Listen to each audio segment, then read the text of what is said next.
નમસ્કાર દર્શક મિત્રો, હું શીતલ મહેતા ન્યૂઝ ઓફ કચ્છમાં આપનું સ્વાગત છે। જોઈએ આજના સમાચાર। રાજકોટમાં 2,49,00,000ની લૂંટના 3 આરોપી પકડાયા। 76,86,000નો મુદ્દામાલ ઝડપાયો। રાજકોટ જિલ્લાના શાપરના જૂના રાજવી પરિવારના જીતેન્દ્રસિંહ જાડેજાને ત્યાં થયેલી 2,49,00,000ની લૂંટ કેસમાં પોલીસે ગુનાનો ભેદ ઉકેલી 3 આરોપીની ધરપકડ કરી 76,86,000નો મુદ્દામાલ કબજે કરી ફરાર 5 આરોપીની શોધખોળ હાથ ધરી છે। પોલીસે મધ્યપ્રદેશના તેજોરિયા ગામ નજીક રહેતા બનસિંગ ઉર્ફે બન્ના હેમરાજ સિંગાડ જાંબુઆ, દિનેશ શેતાન પરમાર અને શેતાન દિવાનની ધરપકડ કરી છે। જોકે હજુ 5 જેટલા આરોપીઓ ફરાર છે। 2,49,00,000ની લૂંટમાં 2,47,00,000 રોકડ, 2 લાખના સોનાના દાગીના અને 10,000ની 12 બોરની રાઇફલનો સમાવેશ થાય છે। પોલીસે રેન્જ આઈજી નિર્લિપ્ત રાયના માર્ગદર્શનમાં અલગ અલગ 20 ટીમ બનાવી કામગીરી વહેંચીને તપાસ શરૂ કરી હતી।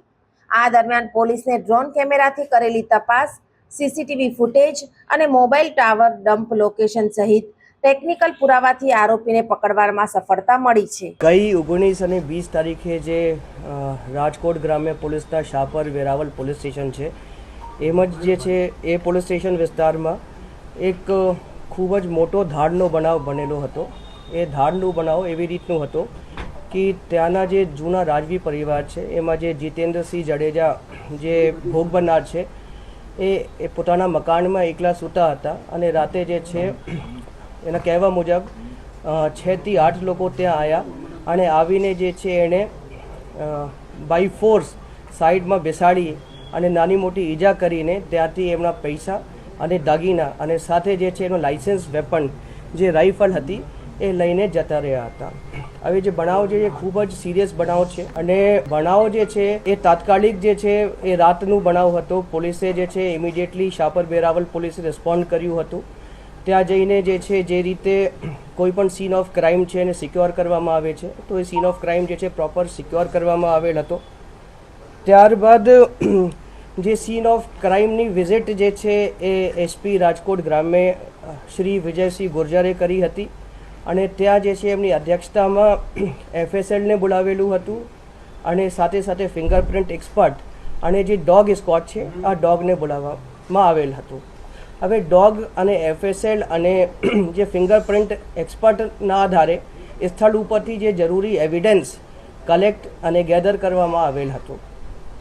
હવે જે આ બનાવની મારા દ્વારા પણ વિઝિટ કરવામાં આવેલ હતી અને ડીજીપી સરે પણ વારંવાર જે છે આ ગુના કઈ રીતે ઉકેલી શકાય અને તપાસમાં શું કઈ રીતે આગળ વધવું જોઈએ આ ડીજી સરનું પણ અમને સતત માર્ગદર્શન મળતું હતું।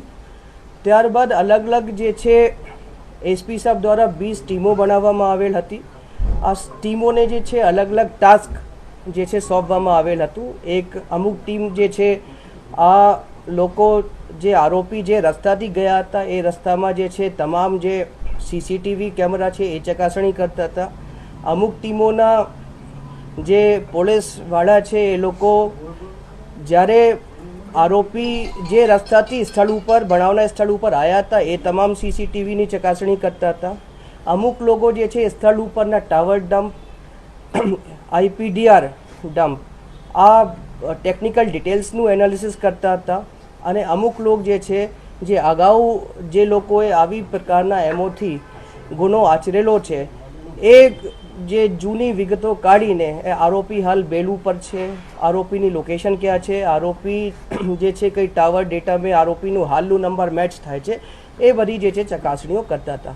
એવી રીતે કુલ જે છે 20 ટીમો આ ડિટેક્શનમાં કાર્યરત હતી।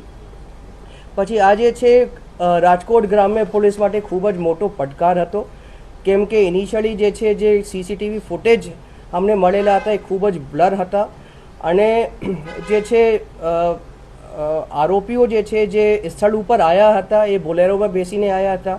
પછી આ બોલેરોવાળા પરત જતા રહ્યા હતા અને જ્યારે આરોપી જે છે સ્થળ ઉપરથી જે ગુના કર્યા પછીનું જે આરોપીનું જે કંડક્ટ હતું એવી રીતે હતું કે આરોપીઓએ આજુબાજુના વિસ્તારથી 3 મોટરસાઇકલો ચોરી કરી એ મોટરસાઇકલ ઉપર બેસીને ત્યાંથી નાસી ગયેલા હતા.